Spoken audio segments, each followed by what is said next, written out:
Okay, so if I can have your attention, please. We'd like to convene back to give out the 3 IAGLR Career Awards. Hey, real quick. Hey, Aaron. Someone on Periscope just said hi to you. Who did? Someone, I didn't catch the name, but someone's saying hi to you on here. Really? Yeah. To begin with, I'd like to ask Aaron Fisk to come forward, please. Aaron is the past president and is going to present the Anderson Everett Award.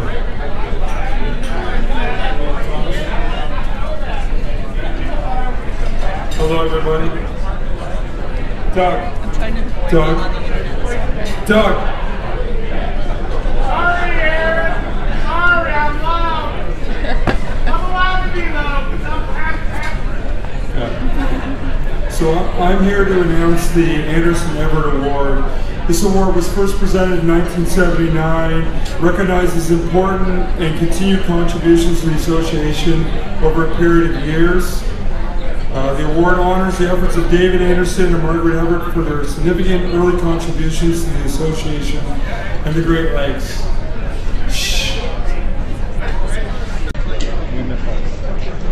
You know, as president and past president, the 2 cool things that I get to do are I got to give Ron Hikes an award last year, and now I get to give this award.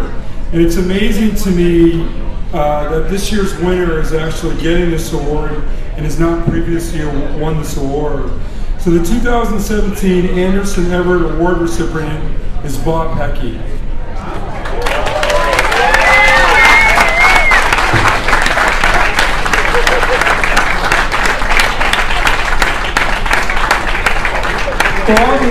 Bob is the McKnight Endowed Presidential Professor Emeritus in the Department of Biology and Large Lakes Observatory at the University of Minnesota Duluth, following an illustrious career that included the University of Waterloo and DFO, and of course, the Experimental Lakes area. His list of awards and accomplishments are remarkable and inspiring. He is a fellow of the Royal Society of Canada. He won the Hutchison Medal a long time ago, the Rieger Award. And I can remember as a young PhD student at the Freshwater Institute when I started back in 1994, and I was so intimidated by Bob. But if there's a nicer, more approachable person in science, I don't know who it is. Bob is a great, great person. Bob's commitment to the Great Lakes is outstanding, not just the Laurentian Great Lakes, it's around the world, and in particular in Africa.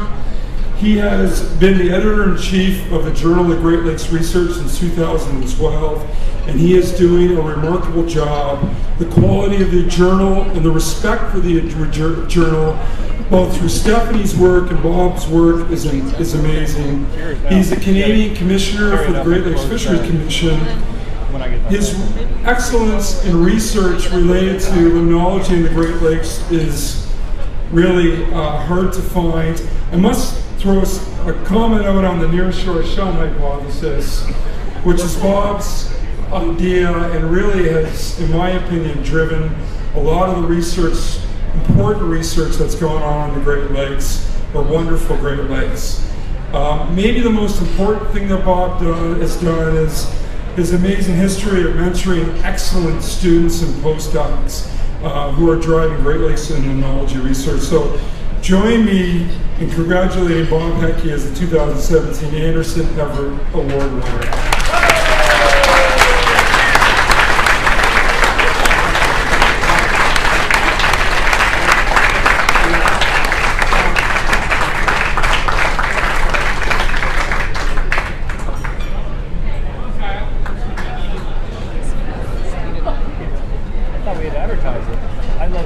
show the slide before I start talking to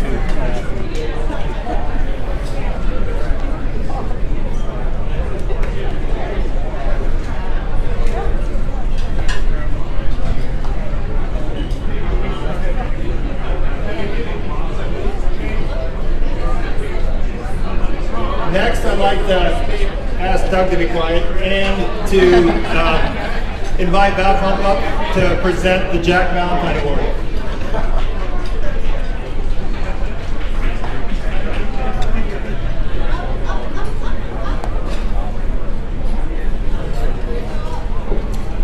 Thank you. You know, I think we all have a couple of things in common. One of them is you're sitting at the dinner table with your significant other, and a simple question comes up, and you begin to explain in great detail the stoichiometry of stable isotopes, or the top-down, bottom-up hypothesis, and you go on, and eventually, your significant other's eyes glaze over and says something to the effect like, "Don't be such a scientist." I think it didn't look like that. And I'm sure that's happened at all our dinner table, except maybe Bob and Stephanie's table. That probably doesn't happen. The other thing I think we probably all have in common is you've been interviewed by the media, for example. When press comes in, they ask you a relatively simple question, and again, you launch into a very long-winded and explicit description or answer of the question, and then you say something like, and then there's blood-sucking, lamprey eels, and that's the thing that gets quoted, of course. Nothing about it. And I heard a great quote yesterday, actually. It said, some problems are so complicated that you have to be very intelligent and extremely well-informed to be undecided about them. And in fact, our recipient this year of the Jack Valentine Award is exactly that kind of person. Highly intelligent and very well informed, and does what we scientists have a very difficult time doing, and that is communicating our science to the public. So it's really my pleasure and privilege to announce this year's winner of the Jack Valentine Award for Great Lakes Communication to Milwaukee's own Dan Egan.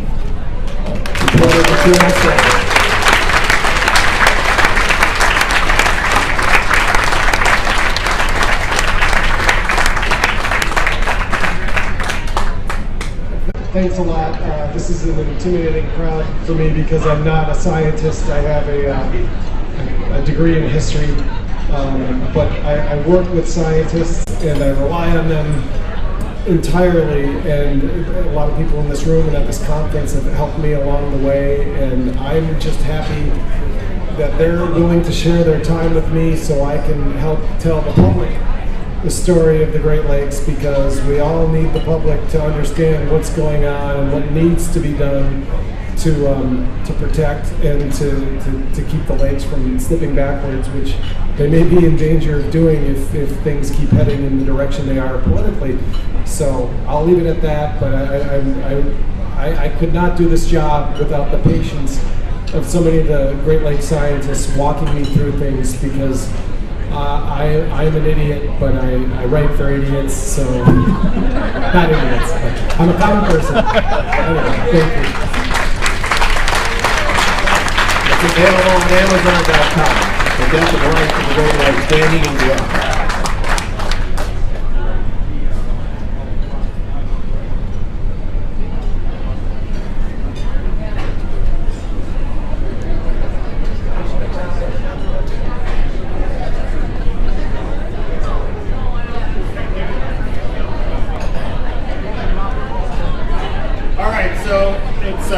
My pleasure to announce the award for our Lifetime Achievement Award. And the individual who's receiving this award is somebody that I had thought about nominating myself, but others beat me to it, and I'm very happy they did, because the person is incredibly deserving.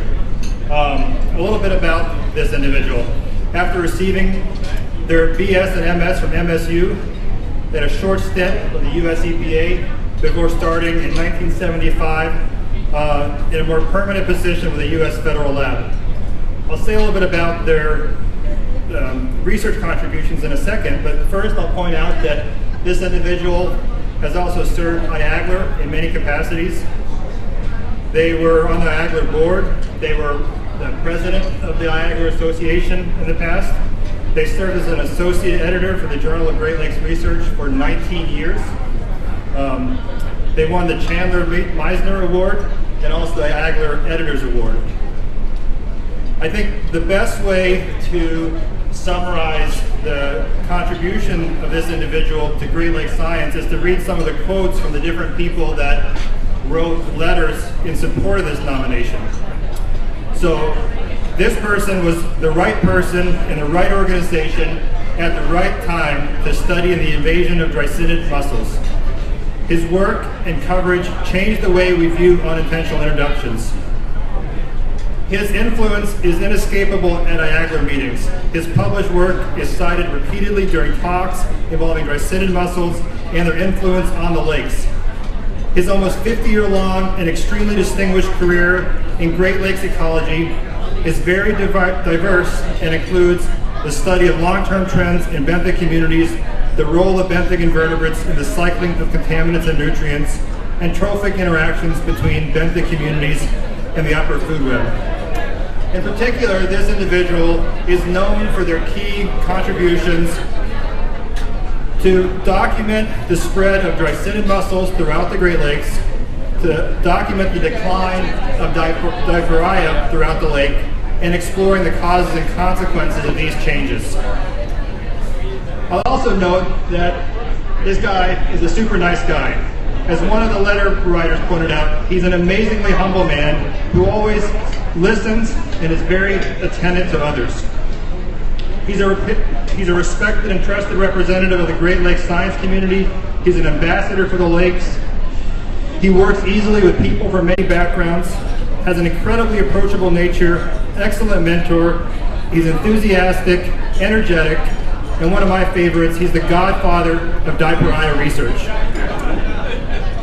So if you haven't guessed already, it's my great pleasure to present Tom Dunlop as a foundational beloved member of the Great Lakes community and who is entirely and truly deserving of the Lifetime Achievement Award. Tom.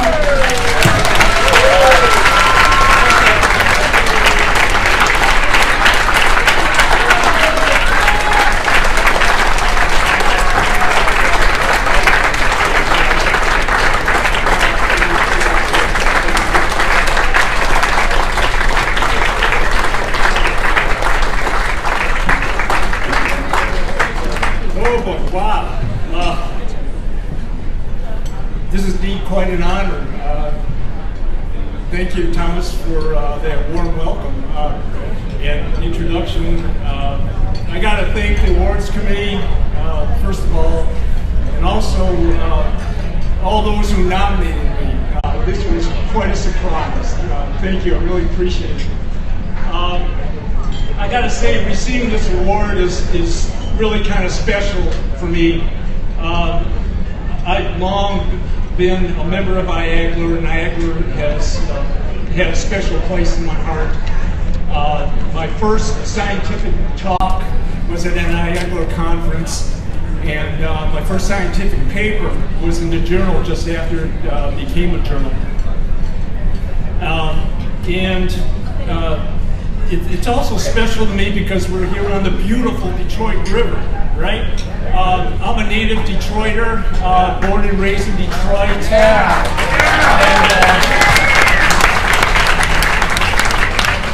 And my first connections to the Great Lakes were right here on the Detroit River. When I was a kid growing up, we used to take a bus to Belle Isle, and I used to spend the day fishing along the river. Belle Isle, I think we passed it here. But I really don't remember catching many fish, but I do remember that it was wonderful being near the river in the summertime.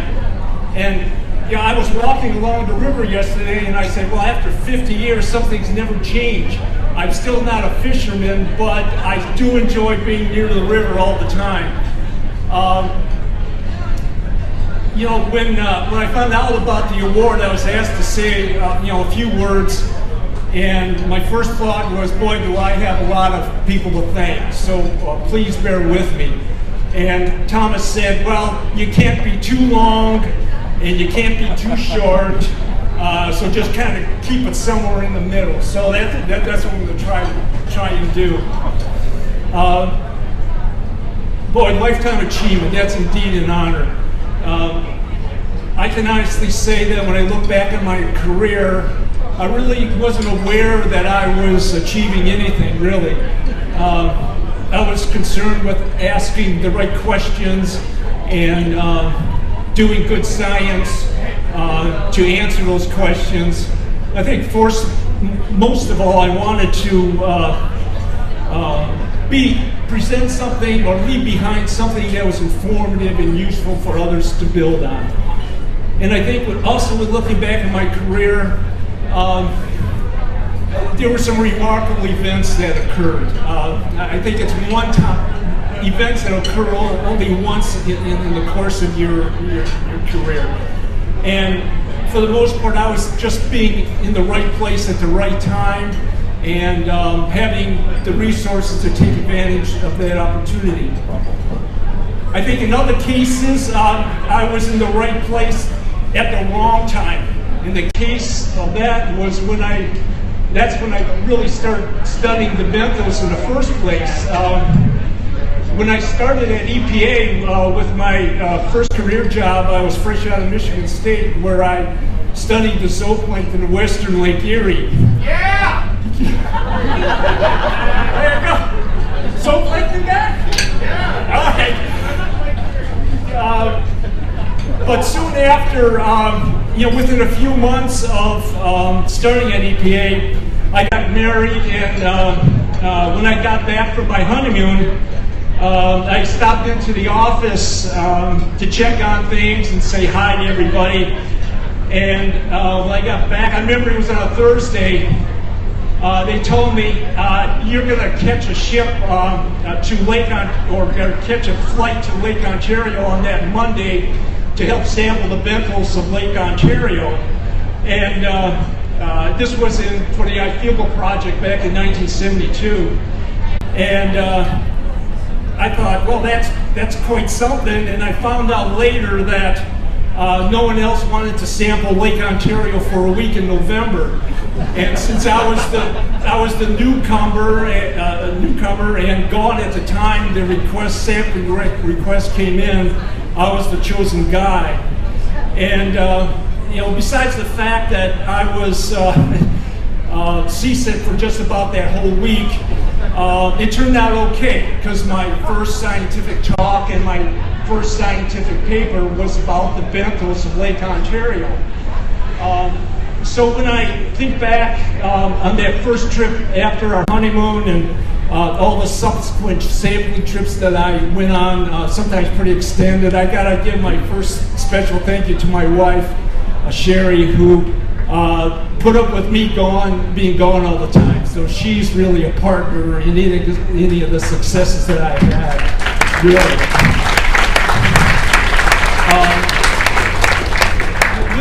When I left EPA and started at NOAA, the Great Lakes Environmental Research Laboratory, I initially did some zooplankton work, and Hank over there can attest to that. And but that sampling trip, that first sampling trip to Lake Ontario, really made an impression on me, and I couldn't get out of my mind some of the changes that were happening, and I really wanted to start linking environmental change to some of the benthic community changes. And somehow the appeal of studying changes over the long term was really very compelling. I like the idea of linking the present to the past and leaving something for the future, something to build on for the future for all those that came after me.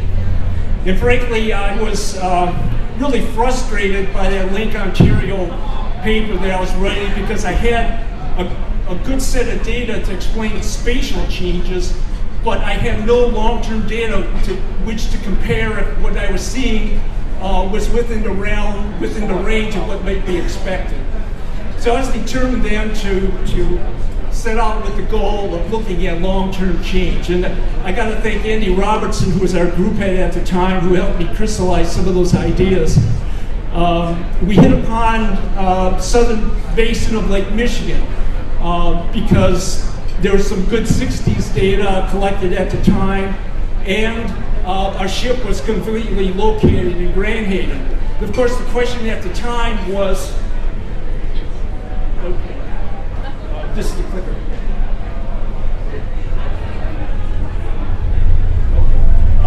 So the question to ask at the time was whether the Banquet was declining in response to phosphorus control measures. This was in the late 1990s. We knew that they had increased as a result of increased enrichment and increase in algal productivity. Would they decline if algal productivity declined? And that, in planning that first Southern Basin survey, it took me to Al Beaton. And I first met Al when he was the director of the center, the Great Lakes and Marine Water Center at the University of Michigan. And I walked into his office and with the intention of him asking him for all his 1960s data that was original and had never been published. And I really didn't know what to expect. But Al graciously provided all that data, and he threw in, as a bonus, some data that he had collected for Saginaw Bay, and I thought that was really important because we started sampling Saginaw Bay in the late 1980s.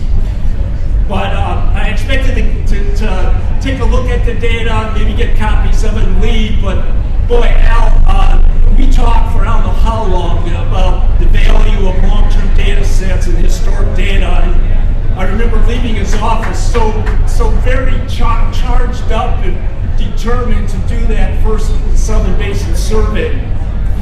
And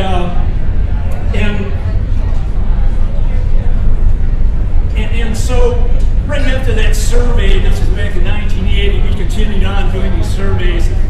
And really, all the people here that helped with the program, I'm immensely grateful to everybody on that list. I'm sure I'm missing somebody, but they are the people that made the greatest contribution, both going in the field and doing collections under some pretty rough conditions at times, and spending some long, tedious hours under the microscope.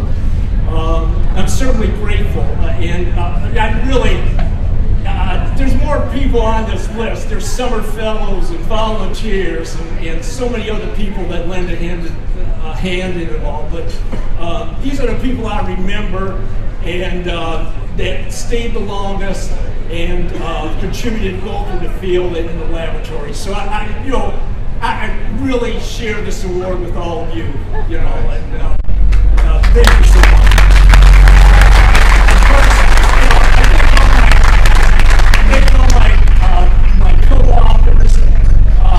I'm grateful to be on the papers that you published, and thanks for the input of the papers that I published.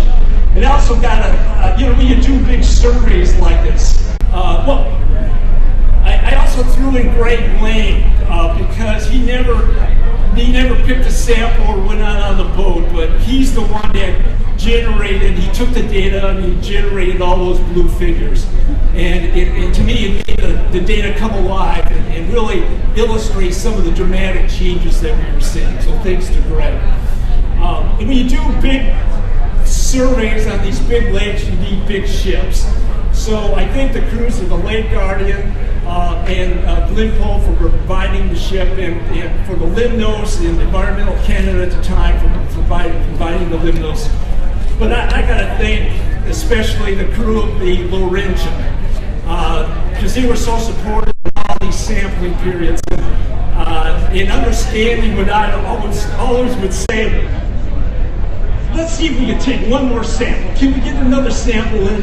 And they were so understanding and supportive throughout those many years of sampling. And when I was doing small boat work, more often than not, it was with my friend and colleague from the USGS, Don Slusher. We co-authored a number of papers together, co-edited 2 books together, and I always found Don a great person to bounce ideas off of. He always kind of thought up, or still does, think outside the box and can ask some pretty probing questions and make you take a different perspective of things. We spend many long days on the water talking about zebra mussels and hexagenia and unionids, and so he has been a real colleague and friend all these years. And when you look at this picture, those pictures on the right, and you look at the middle one, and you look at the guy in the middle who's right there, Ron Griffiths. I got to credit Ron with providing the career moment that is kind of lodged in the back of my memory brain forever and ever. Ron convened the first zebra mussel workshop. This was in London, Ontario in 1989. And there were 12 of us, and we sat around the table all day talking about biology of zebra mussels and what impacts they were seeing. Mostly at that point were in the water intakes and some of the potential ecological impacts that may happen. And it really didn't home to me till Ron showed a video of all those mussels that had colonized the nearshore waters of Lake Erie, on all the rocks and all the pilings and all the jetties. And that was my moment, what they call moment of zen. I sat up and I said, things are going to change forever here. I didn't know at the time how big the change was going to be, but I know something was happening. And I went back to the lab, and I just said to myself, I got to do something. I got to start documenting this. And that was a typical example of me being at the right place at the right time. And just a year later, the lab got a huge amount of resources to do zebra mussel research. So the resources became in place, and we were on our way to looking at the impacts.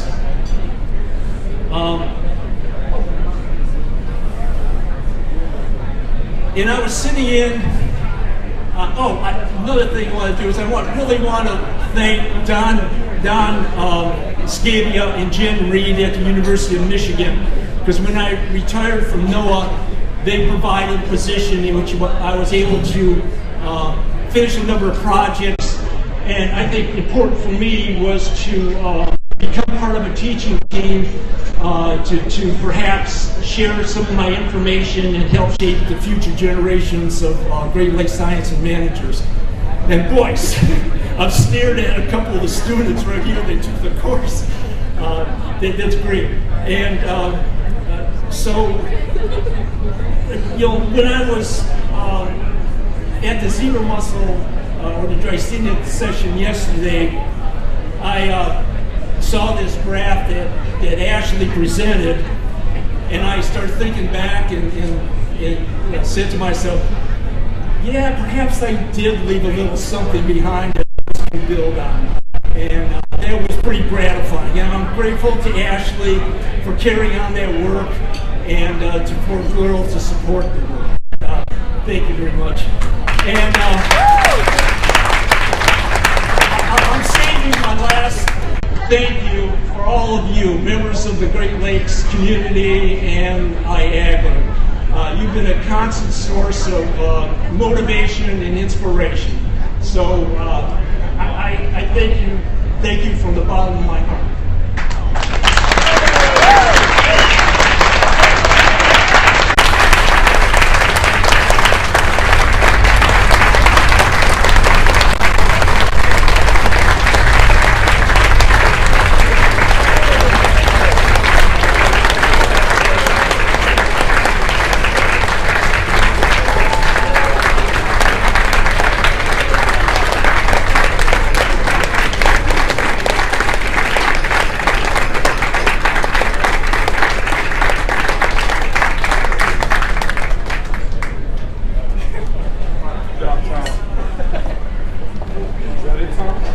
We got to close it out.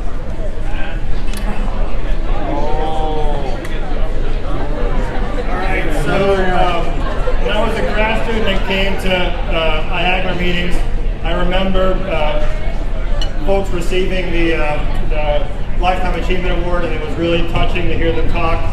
And then I remember the president getting up and giving about a 30-minute speech on various topics. And I could do that because we're on a boat. We can't get off until I'm done talking. But I'm not going to. I will say instead that, again, I think we've had a great conference. It's been nice to both reflect on the past and future of IAGLR. I think Tom's talk, the fact that we're celebrating these anniversaries. I think Cam Davis's talk today really gave us a sense of what we can do to affect the future of Great Lakes research. And I encourage you, if you haven't already done so, to go and check out the letter that we wrote to Trump and Trudeau. We invited them to come today. I don't think they're here. I haven't been on the whole boat, so they might be hiding somewhere, but I don't think they showed up or respond to the letter. Anyway, so thanks for a great meeting. I'd like to ask Aaron Dunlop to come up and close out the meeting because she is now the new president. I'm going to go have a beer.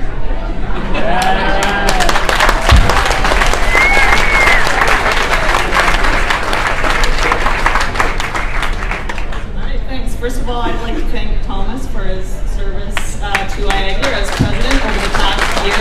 Thank you. And with that, I'd like to close the banquet and say, see everybody in Scarborough, University of Toronto, Scarborough next year.